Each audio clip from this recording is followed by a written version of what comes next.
اللہ الرحمن الرحیم۔ آج ہم نے 90 سپارے کا آخری پاؤ پڑھا اور 10واں پورا سپارہ پڑھ لیا۔ الحمدللہ 1/3 قرآن مجید ہمارا پورا ہو گیا، اور اس میں سورۃ الانفال ہم نے آج شروع کی ہے۔ سورۃ الانفال، تو اس سورت میں اللہ تعالیٰ نے انفال کے معنی ہیں غنیمت کے۔ غزوہ بدر کا اللہ تعالیٰ نے ذکر فرمایا۔ میں اس غزوے کا تھوڑا سا خلاصہ آپ کے سامنے رکھوں گا۔ مکہ مکرمہ میں اللہ کے نبی علیہ السلام نے کافروں کو، مشرکوں کو اللہ کی دعوت دی اور کہا کہ دیکھو ان بتوں سے کچھ نہیں ہوتا، سب اللہ کے اختیار میں ہیں، ایک اللہ کی بندگی کرو اور ایک اللہ کی اطاعت کرو۔ تو ان لوگوں نے اللہ کے نبی کی بات نہیں مانی اور بے پناہ مظالم صحابہ پر کیے، خود اللہ کے نبی صلی اللہ علیہ وسلم کے قتل کے منصوبے بنائے۔ کافروں کی ایک پارلیمنٹ تھی اور مشاورت کی جگہ تھی، اس کو دار الندوہ کہا جاتا تھا، میٹنگ ہال تھا ان کا۔ اس میں جمع ہو گئے اور مشورہ کرنے لگے۔ کسی نے کہا کہ ان کو قید کر دیا جائے، کسی نے کہا کہ ان کو جو ہے وہ کسی نے کہا کہ ان کو قید کر دیا جائے، اور کسی نے کہا کہ ان کو یہاں سے نکال دیا جائے۔ تو ابو جہل نے یہ کہا کہ ان کو نہیں قتل کیا جائے، اگر نکالیں گے تو یہ وہاں جا کے یہ کام کریں گے، قید کریں گے تو ان کے خاندان والے ان کو نکال دیں گے۔ اچھا، یہ مشورہ کر رہے تھے تو شیطان جو تھا وہ ایک آدمی کی شکل میں آیا۔ 2 موقع کے اوپر شیطان آیا ہے، ایک یہاں اور ایک غزوہ بدر میں۔ تو شیطان آیا اور اس نے کہا کہ دیکھو ابو جہل کی رائے بالکل صحیح ہے، اس لیے ان کو قتل کیا جائے۔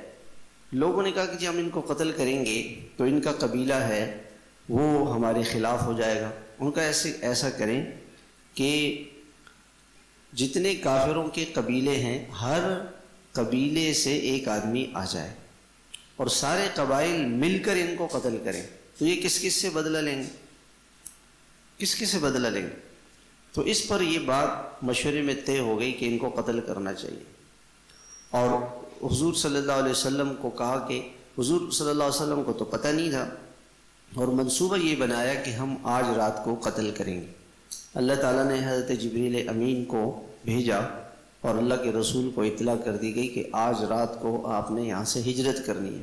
اچھا، یہ بھی ہو سکتا تھا کہ اللہ کے نبی ایک دن پہلے ہی چلے جاتے، لیکن اللہ نے اپنی قدرت دکھانی تھی کہ تم جتنی بھی اسکیمیں بنا لو، تمہاری اسکیمیں فیل ہوں گی، اللہ کا ارادہ غالب ہوگا۔ اور اللہ نے اپنے نبی سے نہیں فرمایا کہ ابھی نکل جاؤ، ظہر میں جبریل امین ظہر میں آئے، یہ نہیں کہا کہ ابھی نکل جائے، نہیں، رات کو نکلیں، جب یہ جمع ہو جائے اس وقت نکلیں۔ اللہ کے نبی کو پتہ تھا کہ اللہ میرے ساتھ ہے تو ساری دنیا مل کر میرا کچھ نہیں بگاڑ سکتی، میرا کیا بگاڑ سکتی۔ اللہ کے نبی نکلے، اپنے بستر پر حضرت علی کو لیٹایا اور نکل کر کے اللہ کے نبی نے مٹی ہاتھ میں لی اور ایسے پھینکی۔ اللہ تعالیٰ نے وہ مٹی سارے کافروں کو ہوا کے ذریعے سے ان کی آنکھوں میں چلی گئی، وہ آنکھوں کو ملتے رہ گئے اور آپ ان کے بیچ سے نکلے۔ جو آخری آدمی تھا اس نے آپ کو دیکھ لیا، تو اس نے کہا کہ وہ تو چلے گئے۔ کہاں سے چلے گئے؟ ہم نے تو دیکھا نہیں، چونکہ وہ آنکھوں سے مٹی آنکھوں میں چلی گئی تھی۔ اور اوپر سے جھانک کے دیکھا تو آپ کے بستر پہ حضرت علی لیٹے ہوئے تھے، ان کو تو اندھیرے میں نظر نہیں آیا۔ یہ تو آیا کہ کوئی بستر پر ہے، تو ان کا نہیں، وہ تو اندر ہے، یہاں تک کہ صبح ہو گئی۔ جب صبح ہو گئی تو انہوں نے جو ہے حضرت علی رضی اللہ عنہ کو پتھر مارے باہر سے تاکہ وہ اٹھیں، جاگیں۔ جب وہ نہیں جاگے تو دروازہ کٹکھٹایا زور سے، اوپر سے پھلانگ کے چلے گئے۔ اچھا، اوپر سے پھلانگ کے نہیں گئے کہ بھئی کسی کے گھر میں جانا اچھا نہیں۔ حضرت علی نے دروازہ کھولا تو ان سے کہا کہ حضور صلی اللہ علیہ وسلم کہاں ہیں؟ تو مجھے کیا پتہ، باہر تو تم لوگ کھڑے ہو۔ وہ یہاں سے چلے گئے، کہاں گئے تمہیں پتہ ہے، مجھے کیا پتہ ہے۔ ان کو مارنے لگا کہ مجھے مارو، اس سے کیا ہوتا ہے۔ آپ نے حضرت علی کو اس لیے روکا تھا، آپ دیکھیں آپ کے اخلاق اور آپ کی دیانت اور امانتداری کیا تھی۔ کافر باوجود اس کے کہ آپ کو دشمن سمجھتے تھے، آپ کے قتل کے منصوبے بنا رہے ہیں، مگر امانتیں اپنی آپ کے پاس رکھواتے تھے، آپ امانت دار تھے۔ نبی کا کریکٹر بالکل صاف۔ آج کل وہ جو جس کو ووٹ دیتے نا جنہیں بے داغ ماضی، بے داغ ماضی، بے داغ ماضی کہاں ہے؟ وہ تو نبی کا جو کریکٹر ہے وہ بالکل صاف ہوتا ہے۔ اور اللہ کے نبی اس موقع کے اوپر جا رہے ہیں، آپ نے حضرت علی کو وہ ساری امانتیں دیں کہ علی یہ ساری امانتیں ان لوگوں تک پہنچا دیں۔ دشمن ہے، کافر ہے، نہیں کبھی کافر کا مال ہے بس جہاں چاہے۔ ہمارے مسلمان کافر ملکوں میں جاتے ہیں، وہاں مسلمانوں کو کافروں نے یہ اصول بنایا ہوا ہے کہ جس آدمی کی جاب نہیں ہے، جاب لیس ہے، اس کو ہم حکومت کی طرف سے کچھ وظیفہ دیں گے، کچھ اس کا مقرر کرتے ہیں کہ یہ کھانے پینے کے لیے۔ مسلمان کیا کرتے ہیں؟ جابیں بھی کرتے ہیں اور حکومت سے وہ پیسے بھی لیتے ہیں، جھوٹ۔ کیوں جی کافر ہے، کافروں کی ہر چیز جائز ہے، ایسا نہیں ہے۔ تو جھوٹ بول کے دھوکہ دے کے آپ کافر کو بھی دھوکہ نہیں دے سکتے۔ اللہ کے نبی نے کافروں کو ان کی امانتیں پہنچوائیں، یہ اس میں دھوکہ نہیں کیا، دغا نہیں کیا آپ نے۔ آپ چلے گئے غار ثور، یہ کافر فنگر پرنٹس کے اتنے ماہر تھے کہ آپ کے گھر سے لے کر کے، اور غار ثور آپ کو پتہ ہے پہاڑ ہے، پہاڑ پہ چڑھے، اور پہاڑوں پر بھی اس زمانے میں جب مشینیں نہیں تھیں، پہاڑوں پہ چڑھ کے غار ثور پہنچے۔ جب پہنچے تو اچھا وہ غار ایسے تھا کہ اس کا سوراخ یہاں پہ تھا، جیسے اوپر بھی نہیں ہے، تو یہ لوگ غار پہنچ کے ادھر ادھر دیکھنے لگے۔ اگر ایسے دیکھتے تو نیچے نظر آ جاتے۔ جی نیچے حضرت ابوبکر ان کو دیکھ رہے ہیں۔ حضرت ابوبکر نے کہا کہ یا رسول اللہ یہ تو آ گئے۔ کہا نہیں گھبراؤ، اللہ ہمارے ساتھ ہے۔ جب اللہ ہمارے ساتھ ہے ہمارا کوئی کچھ نہیں کر سکتا۔ لا تحزن ان اللہ معنا۔ زندگی کو پرسکون گزارنے کا سب سے آسان ترین راستہ اللہ کو راضی کر لے، اللہ کو خوش کرے، اللہ کو منائے کہ وہ ہمارے ساتھ ہو، وہ ہم سے خوش ہو، وہ ہم سے راضی ہو، وہ ہماری مدد کرے، وہ ہماری نصرت کرے۔ اللہ ہی ناراض ہو گیا میرے بھائیوں تو کیا کام بنیں گے، کیسے کام بنیں گے؟ ایک اللہ والے تھے، وہ شیر پہ سوار ہو کے چلتے تھے۔ کسی نے ان سے پوچھا کہ اس کی کیا وجہ ہے؟ فرمانے لگے شیر کا مالک میرا دوست ہے، شیر بھی میرا دوست، میں نے شیر کے مالک کے سامنے گردن جھکا دی، شیر نے میرے سامنے گردن جھکا دی۔ یہ راز ہے اس دنیا کے سکون کا۔ کائنات کی ہر چیز اللہ کی ہے، یہاں کی ہوائیں، یہاں کے انسان، یہاں کے جنات، یہاں کی مخلوق، یہاں کے بادشاہ۔ اگر ایک اس بادشاہ کو راضی کر لو گے وہ سب کو آپ کے تابع کر دے گا، اور اگر اس اللہ کو ناراض کر دیا تو ناراض وہ بھی ہو جائے گا اور دنیا میں بھی کچھ نہیں ملے گا۔ خیر اللہ نے آپ کو بچایا، پہنچایا، آپ مدینہ منورہ چلے گئے۔ یہ قصہ اللہ تعالیٰ نے ذکر کیا۔ وہاں گئے تو کافروں نے پلاننگیں شروع کی اور حضور سے اور یہ کہا کہ بھئی ہم پیسے جمع کرتے ہیں، اور ان کی جو دو کافر بزنس مین تھے، تاجر تھے، گرمیوں میں یہ شام جاتے تھے، وہ ٹھنڈا علاقہ ہے، اور سردیوں میں یمن جاتے تھے، وہ گرم علاقہ ہے۔ تو شام کا جو راستہ تھا مدینہ منورہ، شام کے ہائی وے، شام کا جو ہائی وے تھا، موٹر وے تھا، ہائی وے تھا، اس کے کنارے پہ مدینہ منورہ تھا، تو یہ مدینے سے گزر کے جاتے تھے۔ تو ان کا ایک قافلہ جا رہا تھا اور 50,000 دینار کا اس میں بزنس تھا۔ 1,000 اونٹ تھے۔ اگر ایک اونٹ اس زمانے میں 2 لاکھ روپے کا ہو، 2 لاکھ کا اونٹ 2 لاکھ کا ہوگا میرے خیال سے، 2 کا تو ہوگا۔ 2 لاکھ کو آپ ضرب دیں 1,000 سے، 2 لاکھ ضرب 1,000، جلدی بتائیں اس میں سے کرو نا، 2 کروڑ۔ 1,000 ضرب 2 لاکھ، 2 پتہ نہیں چلا، 20 کروڑ، 20 کروڑ کا تو کہ اونٹ تھے ان کے پاس، اور 50,000 دینار کا سونا تھا۔ ایک دینار اس وقت 2 لاکھ کا ہے، ایک دینار کا جو سونا ہے وہ 2 لاکھ کا ہے۔ 2 لاکھ کو آپ 50,000 سے ضرب دیں، 2 لاکھ ضرب 50,000، یہ کتنے کروڑوں روپے کی بزنس اس زمانے میں کر رہے تھے وہ۔ اور یہ پیسہ سارا وہ یہ کہہ رہے تھے کہ اس سے ہم اسلحہ خریدیں گے اور مسلمانوں کو اس سے جنگ لڑیں گے۔ تو اللہ کے نبی نے ان کے اس قافلے کو روکنے کی کوشش کی، یہ قافلہ چلا گیا۔ یہ جب قافلہ چلا گیا، جب یہ واپس آ رہا تھا تو ابو سفیان جو مکے کا سردار تھا، وہ اس قافلے کا بڑا تھا، لیڈر تھا، اس کو یہ فکر تھی کہ ضرور اللہ کے رسول یا مسلمان ہمارے تعاقب میں ہوں گے۔ اس نے کیا کیا، حضور صلی اللہ علیہ وسلم نے 2 صحابہ کو جاسوسی کے لیے بھیجا کہ دیکھو ابو سفیان کا قافلہ کہاں ہے۔ تو 2 مسلمان گئے اور بدر کے قریب کے علاقے میں وہاں سے گزرے، تو وہاں 2 عورتوں کی آپس میں لڑائی ہو رہی تھی۔ ایک نے دوسرے سے کہا میرے پیسے دو، اس نے کہا کہ کل پرسوں 2 دن کے بعد یہاں کافروں کا قافلہ آ رہا ہے ابو سفیان کا، اس قافلے کے اندر میں مزدوری کروں گی، پیسے مل جائیں گے آپ کو دے دوں گی۔ اس صحابہ نے یہ بات سنی اور وہ سمجھ گئے کہ قافلہ یہاں سے 2 دن کے بعد گزرے گا، یہ چلے گئے اللہ کے رسول کو خبر دینے کے لیے۔ اتنے میں ابو سفیان 1 آدھ دن پہلے پہنچا اور اس نے اس جگہ کا جائزہ لیا تو دیکھا کہ وہاں جو ہے، وہ عورتوں سے پوچھا یہاں کوئی آیا تھا؟ کہاں 2 آدمی آئے تھے، اونٹوں پہ سوار ہو کے تھے، وہ چلے گئے۔ انہوں نے اونٹ کی مینگنی لی اور اس کو توڑا تو اندر سے کھجور کی گٹھلی نکلی، تو کہا کہ یہ تو مدینے کی کھجور ہے۔ اس کا مطلب یہ ہے کہ حضور صلی اللہ علیہ وسلم کے سپاہی ہمارے تعاقب میں جاسوس پھر رہے ہیں۔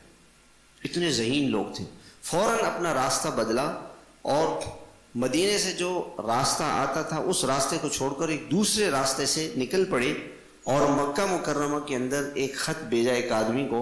اس آدمی سے کہا کہ تم کپڑے قمیص اتارو اور ننگی پیٹھ پر بیٹھو، چونکہ یہ ایمرجنسی کی نشانی تھی، اور مکے میں جا کے اعلان کرو کہ تمہارا قافلہ لٹ رہا ہے۔ مکے پہنچے تو اچھا اللہ کے نبی اس قافلے کے تعاقب میں ہیں اور آپ کو کچھ صحابہ نے کہا کہ وہ آ رہے ہیں، آپ تعاقب میں لگے ہوئے تھے کہ مکے میں یہ خبر پہنچ گئی۔ تو ابو جہل کو بڑا غصہ آیا کہ یہ مسلمان اب ہمارے قافلے کو روکنے لگے، اور کروڑوں کا قافلہ تھا۔ تو ابو جہل 1000 کا لشکر لے کر آ گیا۔ جب اللہ کے نبی بدر پہنچے تو پتہ چلا کہ وہ ابو سفیان کا قافلہ تو چلا گیا اور ابو جہل مقابلے کے لیے آ گیا۔ 313 صحابہ نے ہتھے، ان کے پاس کوئی ہتھیار نہیں، مقابلے کی نیت سے گئے نہیں تھے، اور ادھر سے 1000 کا جنگجوؤں کا قافلہ مقابلے کے لیے آ گیا۔ اب اللہ کے نبی علیہ السلام نے صحابہ سے مشورہ لیا تو حضرت سعد ابن معاذ نے بڑی زبردست تقریر کی کہ یا رسول اللہ، ہمارا مال جان سب کچھ آپ کے لیے حاضر ہے، آپ کہیں دنیا کے آخری کنارے پہ چلے جاؤ، ہم وہاں چلے جائیں گے، جو مال آپ لیں گے ہم حاضر ہیں، آپ کے اوپر سب کچھ قربان ہے، ہمیں اور کچھ نہیں چاہیے، آپ جو فرمائیں گے ہم تیار ہیں۔ آپ ساری رات بدر کے اندر، ساری رات آپ نہیں سوئے۔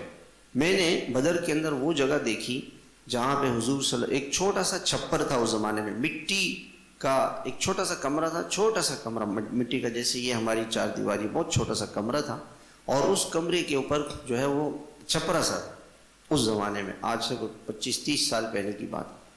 اس جگہ پہ آپ علیہ السلام کے لیے چھپر ڈالا گیا اور ساری رات آپ دعا مانگتے کھڑے ہو کے، روتے رہے۔ حضرت ابوبکر نے کہا کہ یا رسول اللہ آپ بس کریں۔ صبح کو جبریل امین آ گئے کہ یا رسول اللہ، اللہ نے آپ کی سن لی ہے اور آپ گھبرائیں نہیں، اللہ تعالیٰ آپ کو فتح دے گی۔ صبح جب میدان قائم ہوا تو اللہ تعالیٰ نے فرشتوں کو بھیجا اور یہ کافر 70 کافر مارے گئے اور 70 گرفتار ہوئے۔ اللہ نے ان کو بدترین شکست دے دی اور اللہ نے اپنی قدرت طاقت کو ظاہر فرمایا۔ یہ مسلمانوں کے ساتھ اللہ کی مدد ہو گئی۔ اللہ نے یہ دکھانا تھا کہ وہ قافلہ تو چلا گیا اور مسلح لشکر سے ان کا مقابلہ ہوا اور مسلمان جیت گئے۔ اللہ کی طاقت سمجھ میں آ گئی کافروں کو کہ ہاں ان کے ساتھ اللہ کی مدد ہے۔ اور کافر کہتے ہیں کہ ایک لمبا تڑنگا، ایک حضرت حضور صلی اللہ علیہ وسلم کے جو چچا تھے بڑے لمبے چوڑے تھے، ان کو ایک مسلمان گرفتار کر کے لے کر آیا کہ میں نے ان کو گرفتار کیا۔ تو حضرت عباس نے کہا کہ نہیں یہ جھوٹ بول رہا ہے، ایک آدمی تھا بہت بڑا، اس نے مجھے گرفتار کر کے ان کو دیا ہے، وہ فرشتہ تھا۔ بہرحال یہ جب جنگ ہو گئی تو جو کافروں سے مال غنیمت بچا تھا، گھوڑے، اونٹ اور تلواریں اور یہ چیزیں، تو اس میں مسلمانوں کی اختلاف رائے ہو گئی۔ بعض لوگوں نے کہا، جوانوں نے کہا کہ جی ہم نے بہت مقابلہ کیا، ہم آگے چلے گئے تھے، ان کو بھگایا ہے، ہمیں یہ ملنا چاہیے۔ بعض نے کہا کہ بھی ہم نے جو ہے مال غنیمت جمع کی ہے، ہمیں ملنا چاہیے۔ بعض نے کہا حضور صلی اللہ علیہ وسلم کی حفاظت کر رہے ہیں، ہمیں ملنا چاہیے۔ تو اس اختلاف پر قرآن کی آیتیں اتری اور اللہ تعالیٰ نے فرمایا کہ دیکھو اللہ سے ڈرو، جتنے اختلافات ہیں یہ اس لیے کہ انسان کے دل میں اللہ کا خوف نہیں ہے۔ جب انسان کے دل میں اللہ کا خوف آ جاتا ہے تو لڑائی جھگڑے سے پرہیز کرتا ہے، لڑتا جھگڑتا نہیں ہے، اور آپس میں صلح رکھو، ایک دوسرے سے اختلاف لڑائی جھگڑا نہ کرو، اللہ کی بات مسلمانوں سے تقوی اختیار کرو، آپس میں صلح صفائی کے ساتھ رہو، لڑائی جھگڑا نہیں کرو، اللہ کی مانو، اللہ کے رسول کی مانو۔ اور مومن کی نشانی کیا ہے؟ جب اللہ کا نام لیا جاتا ہے تو اس کا دل ڈر جاتا ہے، مومن اللہ سے ڈرتا ہے، اور جب قرآن پڑھا جاتا ہے اس کا ایمان بڑھتا ہے، اللہ کی طاقت اور قدرت اس سے سمجھ میں آتی ہے کہ نہتے مسلمان 313 وہ کافروں کے مقابلے میں کیسے جیت گئے۔ یہ اللہ کی مدد ہے، اللہ کی طاقت ہے، اللہ کی نصرت ہے، اور مسلمانوں کا بھروسہ اللہ پر ہے کہ ہم اللہ کی مانیں گے، ہم اللہ کو راضی کریں گے، اللہ ہمارے کام بنائے گا۔ مسلمان نماز پڑھتے ہیں اور اپنے مال کو اللہ کے نام پہ خرچ کرتے ہیں، یہ پکے مومن ہیں، ان کے لیے اللہ کے یہاں بڑے مقامات اور درجے ہیں، اللہ ان کے بھول چوک کو گناہوں کو معاف کر دے گا اور عزت کی روزی دے گا۔ پھر اللہ تعالیٰ نے فرمایا کہ میں نے تمہاری مدد اس لیے کی کہ تم نے مجھ سے فریاد کی، میں نے تمہاری مدد کو پورا کر دیا۔ حدیث میں آتا ہے کہ صحابہ نے اللہ سے کہا یا غیاث المستغیثین اغثنا، اے مدد کرنے والے اللہ ہماری مدد فرما۔ اللہ سے مدد مانگے۔ اللہ تعالیٰ نے فرمایا میں 1000 فرشتوں کو بھیجوں گا، اور یہ فرشتے تو ایک خوشخبری ہے، اور اس لیے کہ تاکہ تمہارا دل مطمئن ہو جائے، اصل تو مدد کرنے والے اللہ ہے۔ شروع میں حالات ایسے تھے کہ مسلمانوں کو جو جگہ ملی وہ ریت تھی، وہاں پہ چلنا مشکل، کافروں کو اچھی جگہ مل گئی، پانی والی جگہ مل گئی۔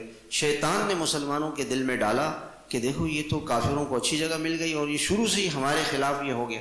اللہ نے رات کو بارش برسائی جس سے کافروں کی جگہ بھی کیچڑ ہو گئی، وہ گرنے پھسلنے لگے، اور مسلمانوں کی ریت جم گئی، پانی بھی ان کو مل گیا۔ تو اللہ تعالیٰ نے فرمایا کہ اللہ نے ان کی مدد کی۔ پھر اللہ تعالیٰ نے فرشتوں سے کہا کہ تم جاؤ اور میں بھی تمہارے ساتھ ہوں۔ اللہ تعالیٰ نے ایمان والوں کو کچھ احکامات دیے کہ جب تم کافروں سے مقابلہ کرو تو پیٹ موڑ کے مت واپس جایا کرو، اور مسلمانوں سے کہا کہ تم یہ نہ سمجھو کہ تم نے قتل کیا ہے، یہ تو اللہ نے قتل کیا، اللہ نے ان کو مارا ہے فرشتوں کے ذریعے سے۔ اللہ کے نبی نے عین جنگ کے موقع پہ ایک مٹی لی اور اس کو پھینکا، اللہ نے سارے کافروں کی آنکھوں میں وہ پہنچا دی، اور کافر آنکھ ملتے رہ گئے، مسلمان ان کو مارتے رہے۔ اس کے بعد اللہ تعالیٰ نے فرمایا کہ کافر نے کہا تھا کہ ہم کامیاب ہوں گے، دیکھو ان کا کیا ہوا۔ اگر کافر توبہ کر لیں، باز آ جائیں تو یہ ان کے لیے بہتر ہے، اگر یہ پھر شرارت کریں گے تو ہم پھر ان کو سزا دیں گے۔ کافر جتنے بھی دنیا میں زیادہ ہو جائیں اس کی پرواہ نہیں کرو، اگر ایمان والوں کے ساتھ اللہ ہے تو اللہ ان کو کامیاب کرے گا۔ مسلمانوں کی طاقت اللہ ہے، ان کا بھروسہ اللہ ہے، سب کچھ اللہ ہے۔ اگر اللہ ساتھ ہے، آپ دیکھ رہے ہیں نا کہ سارے دنیا کا کفر، دنیا کا اتنا بڑا کفر کبھی مسلمانوں پر حملہ آور نہیں ہوا جتنا افغانستان میں ہوا تھا۔ نیٹو اور امریکہ اللہ نے سب کو تباہ کر دیا، روس اللہ نے اس کو تباہ کر دیا، اور وہ دونوں ذلیل ہو کے ناکام ہو کے وہاں سے نکلے ہیں۔ ابھی آپ دیکھیں فلسطین میں نہتے مسلمان کھانے کے لیے نہیں، پانی کے لیے نہیں، محاصرہ ہے، اور ان نہتے مسلمانوں نے ناک کے چنے چبوا دیے، لوہے کے چنے چبوا دیے، اور ناک میں دم کر کے اسرائیل کو رکھا ہوا، وہ ذلیل ہو کر کے صلح کر رہے۔ ان کا ایک کافر رہا ہوتا ہے اور وہاں کے 100 مسلمان رہا ہو رہے ہیں۔ یہ اللہ کی مدد ہے، یہ اللہ کی نصرت ہے۔ 100 یعنی پورے 1 سال سے زیادہ، 400 سے زیادہ دن تک وہ جنگ لڑتے رہے، اور کوئی مسلمان، کسی مسلمان ملک نے ان کی مدد نہیں کی۔ مسلمانوں کے پاس اسلحہ بھی ہے، فوج بھی ہے، لیکن کیا کریں، مسلمان غلام ہیں کافروں کے، کافروں سے ڈرتے ہیں۔ اگر یہ اللہ سے ڈریں اور اللہ پر جیسے ان نہتے مسلمانوں نے بھروسہ کیا اور اللہ نے ان کی مدد کی، آج بھی اللہ مسلمانوں کی مدد کرنے کے لیے تیار ہے، اگر مسلمان کھڑے ہو جائیں کہ جی ہم ان کے ساتھ ہیں۔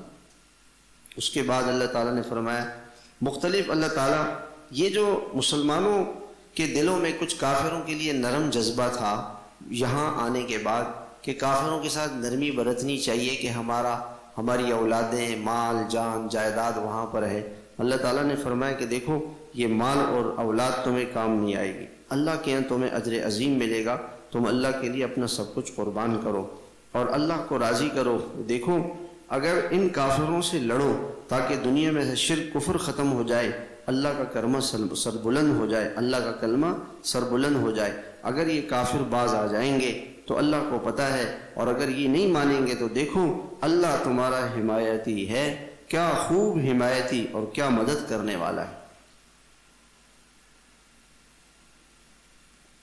ایک اللہ تمہاری مدد کرے گا تو تمہارا کوئی کچھ نہیں بگاڑ سکتا۔ اور فرمایا کہ ایمان والو جب کافروں سے لڑو تو ثابت قدم رہو، اللہ کو یاد رکھو، اللہ کی مانو، اللہ کے رسول کی مانو، آپس میں لڑو نہیں، ورنہ تمہاری ہوا اکھڑ جائے گی، تمہاری طاقت ختم ہو جائے گی۔ مسلمانوں کی طاقت کب ہے؟ جب مسلمان آپس میں اکٹھے ہوں۔ کافروں کی کوشش کیا ہے کہ مسلمان آپس میں اکٹھے نہ ہوں، اور فرمایا کہ صبر کرو، اللہ تمہارے ساتھ ہے۔ ایک واقعہ یہ پیش آیا کہ کافر ڈر رہے تھے مقابلے میں، تو ایک قبیلہ تھا، اس قبیلے سے کافروں کو یہ ڈر تھا کہ کہیں ایسا نہ ہو کہ وہ ہم پہ حملہ آور ہو جائے، تو اس کا سردار جو تھا اس کی شکل میں شیطان آ گیا، اور شیطان کے ساتھ بہت سارے شیطان لشکر تھے۔ انہوں نے کافروں کو تسلی دی کہ تم کیوں گھبراتے ہو، میں تمہارے ساتھ ہوں، میں تو تمہارے ساتھ ہوں۔ اتنے میں اللہ نے فرشتے اتارے۔ جب اللہ تعالیٰ نے فرشتے اتارے تو کافر جو شیطان آیا تھا ایک کافر کی شکل میں، تو وہ ابو جہل سے ہاتھ چھڑا کے بھاگنے لگا۔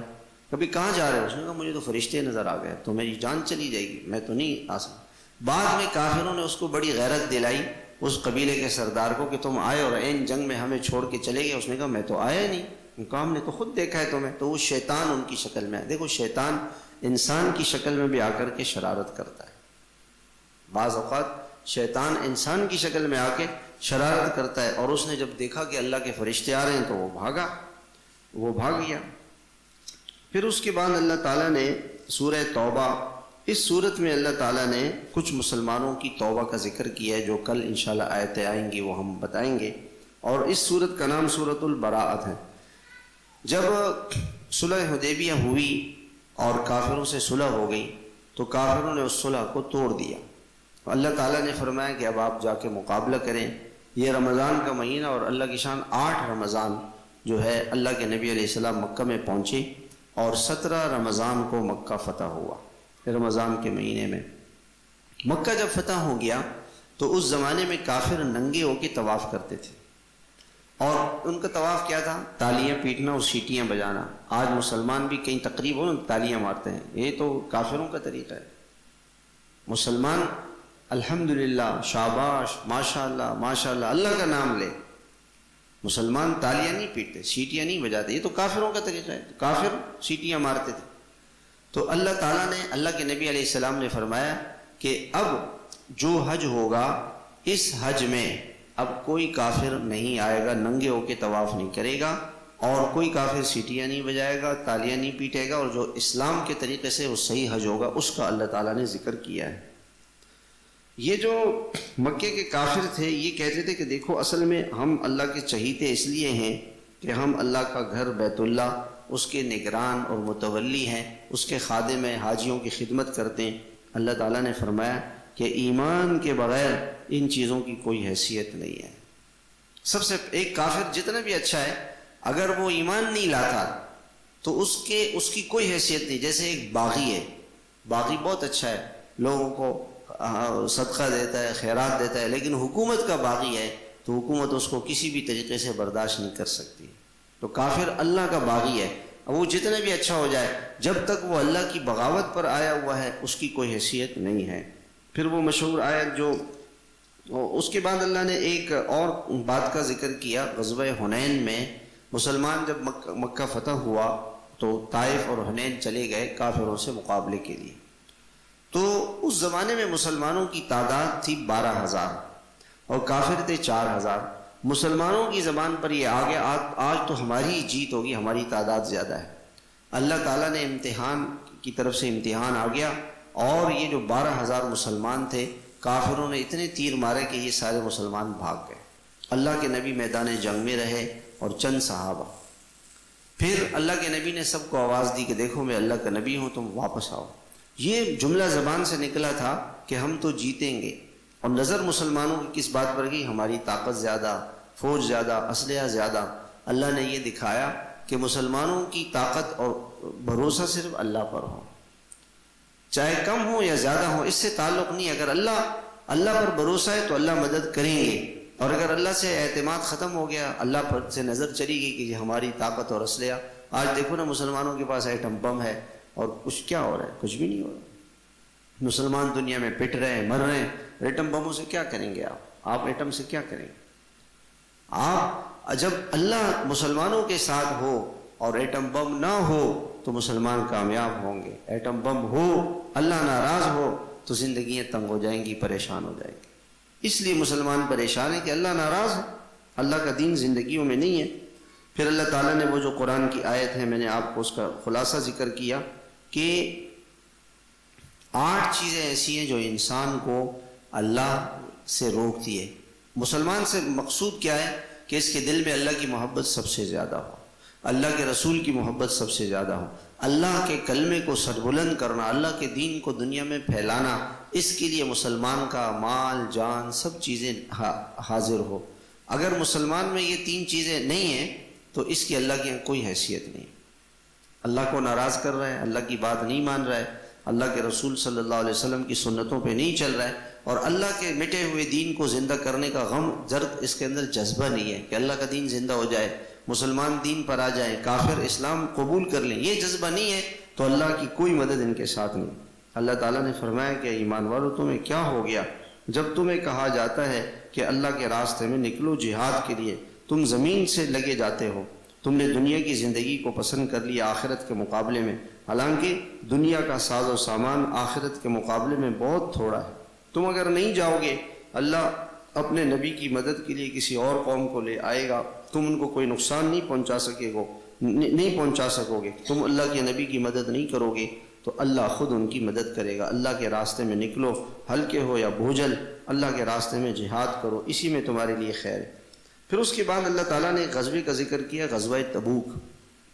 جب مکہ فتح ہو گیا تو اس کے بعد اللہ کے نبی علیہ السلام نے صلح حدیبیہ بھی ہو گئی تو اللہ کے نبی نے کچھ خطوط لکھے، اس میں سے ایک خط جو ہے وہ شام کے ایک گورنر کو لکھا۔ اس گورنر کے پاس جب خط پہنچا تو اس نے حضور صلی اللہ علیہ وسلم کے قاصد کو قتل کر دیا، حالانکہ یہ بین الاقوامی جرم تھا کہ کسی قوم کے قاصد کو قتل نہیں کر سکتے آپ۔ تو اللہ کے نبی نے ان کے مقابلے کے لیے 3000 کا لشکر بھیجا۔ اردن میں یہ جنگ ہوئی، مسلمان جیت گئے، واپس آ گئے۔ کافروں نے جب یہ مسلمان یہ جنگ جیت گئے تو شام کا جو بادشاہ تھا، رومیوں کا بادشاہ ہرقل، اس نے یہ کہا کہ اچھا ہمیں مسلمانوں کے خلاف مقابلہ کرنا چاہیے، تو اس نے 2 لاکھ کی فوج لے کر مسلمانوں پر حملے کے ارادے سے، اس کا ارادہ تھا کہ میں آؤں۔ تو اللہ کے نبی نے صحابہ سے کہا کہ نہیں، ہم چلیں گے، اور آپ تبوک پہنچے۔ تبوک یہ اردن کے بارڈر کے قریب ہے، شام کے بارڈر کے قریب ہے، وہاں پہنچ گئے۔ 40,000 کا لشکر تھا، اور وہ زمانہ بڑا مجاہدے کا، دھوپ، گرمی، عرب کی گرمی ایسی گرمی ہے کہ آپ اس کا یہاں اندازہ نہیں لگا سکتے۔ پورے سال کا ان کا جو پھل تھا کھجور کا، اسی پر ان کا سارا دار و مدار تھا۔ تو اللہ کے نبی نے فرمایا کہ بھی اللہ کے راستے میں نکلو اور جہاد کرو، اور تبوک جانا ہے ہم نے۔ مسلمانوں نے بڑی قربانیاں دی، حضرت ابوبکر اپنا سارا مال لے کر آ گئے، حضرت عمر فاروق آدھا مال لے کر آ گئے، حضرت عثمان رضی اللہ تعالیٰ نے کتنا اونٹ، سونا، چاندی اللہ کے نام پہ قربان کیا۔ اور مسلمانوں نے اپنے پورے سال کے جو قرضے اور ان کا جو بزنس تھا وہ کھجور پر تھا، اس کو چھوڑ دیا اور چلے گئے۔ کھجور کو اگر چھوڑ دیا جائے تو وہ فصل خراب ہوتی ہے، مگر اللہ کی ایسی مدد آئی کہ اللہ تعالیٰ نے اس مدینہ منورہ کے کھجوروں میں ایسی برکت رکھی ہے کہ آج لاکھوں حاجی، یعنی ہر سال 25-30 لاکھ حج کرتے ہیں، اور عمرے رمضان کے اندر 1 کروڑ لوگ عمرہ کرتے ہیں، اور ہر آدمی کھجوریں کھاتا ہے اور لے کر آتا ہے، اور کھجور ختم نہیں ہوتی ہے۔ جب انسان اللہ پر بھروسہ کرے، اللہ پر مال لگائے، جان لگائے، اللہ تعالیٰ نے قرآن میں مطالبہ کیا کہ تم میرے نام پہ خرچ کرو تو اس کا تمہیں دنیا میں بھی بدلہ ملے گا۔ اللہ تعالیٰ نے قیصر و کسریٰ کے خزانے صحابہ کے قدموں میں ڈال دیے، ان کی عورتوں کو ان کی باندیاں بنا دی، ان کے بادشاہوں کے تاج مسلمانوں کی مسجدوں میں آ گئے۔ کیوں؟ کہ مسلمانوں نے اللہ پر اپنا جان مال لگایا۔ آپ مسلمان کا مال کلبوں میں، ناچنے میں، گانے میں، رشوتوں میں، سود میں اور اللہ کی نافرمانیوں میں لگ رہا ہے، نشوں میں لگ رہا ہے۔ مسلمانوں کی ایک بہت بڑی، مسلمان نشے میں لگا ہوا ہے، زنا میں لگا ہوا ہے، شراب میں لگا ہوا ہے، اللہ کی نافرمانی میں لگا ہوا ہے، بے حیائی اور بے دینی میں لگا ہوا ہے، اس پر انسان کا مال لگ رہا ہے۔ تو میرے محترم بھائیوں، کیسے مسلمانوں کی زندگی میں سکون آ سکتا ہے؟ مسلمان جب اللہ کے لیے اپنا سب کچھ لگائیں گے تو اللہ کی مدد ان کے ساتھ ہوگی۔ اللہ نے کافروں پر رعب طاری کر دیا، کافر مقابلے کے لیے نہیں آئے، اللہ کے نبی واپس آ گئے، جو آس پاس کے قبائل تھے وہ مسلمان ہو گئے، اور جب واپس آئے تو مدینہ منورہ کے جو پھل تھے وہ اسی طرح تھے، اور آج تک وہ موجود ہیں۔ اللہ نے ایسی برکت دی۔ اور اس میں اللہ نے منافقین کا تذکرہ کیا۔ مختلف اس زمانے میں اس غزوے کا فائدہ یہ ہوا کہ جو مخلص مسلمان تھے وہ اللہ اس کے رسول کے نام پر اپنا سب کچھ قربان کر کے چلے گئے، اور جو منافق تھے انہوں نے بہانے بنائے کہ جی ہم بڑی گرمی ہے، کیسے جائیں گے؟ اللہ کے نبی اللہ نے قرآن میں فرمایا کہ جہنم کی گرمی میں ان کو ہم ڈالیں گے۔ یہ تو کہہ رہے ہیں کہ آج یہاں گرمی ہے، آج دنیا میں گرمی کو، سردی کو، ان چیزوں کو چھوڑو، اللہ کو راضی کرو، اللہ کو خوش کرو، اللہ کی بات کو مانو، اللہ کی بندگی کرو۔ میرے محترم بھائیوں، اس صورت کا خلاصہ کیا ہے کہ مسلمان اللہ پر اپنا سب کچھ لگائے، اللہ کو راضی کرے، اللہ کو خوش کرے۔ آج تو مسلمان 10 روپے کے لیے جھوٹ بول دیتا ہے، رشوت لے لیتا ہے، 500 کے موبائل کے لیے کسی کو قتل کر دیتا ہے۔ آج مسلمان اتنا یعنی اخلاق کے اعتبار سے نیچے چلا جا چکا ہے۔ میرے محترم بھائیو، اگر مسلمان اللہ پر بھروسہ کرے، اس کو راضی کرے، اس کو منا دے، تو اللہ تعالیٰ اس دنیا کو بھی برکتوں سے، رحمتوں سے بھر دیں گے۔ جیسے کل ہم نے قرآن کی آیت پڑھی کہ اگر ان بستیوں کے رہنے والے لوگ ایمان والے، تقوی والے بن جائیں تو اللہ آسمان و زمین سے برکتوں کے خزانے کھول دیں۔ برکتیں اللہ کے ہاتھ میں، اللہ کو راضی کرنا پڑے گا۔ اللہ ہم سب کو عمل کی توفیق عطا فرمائے۔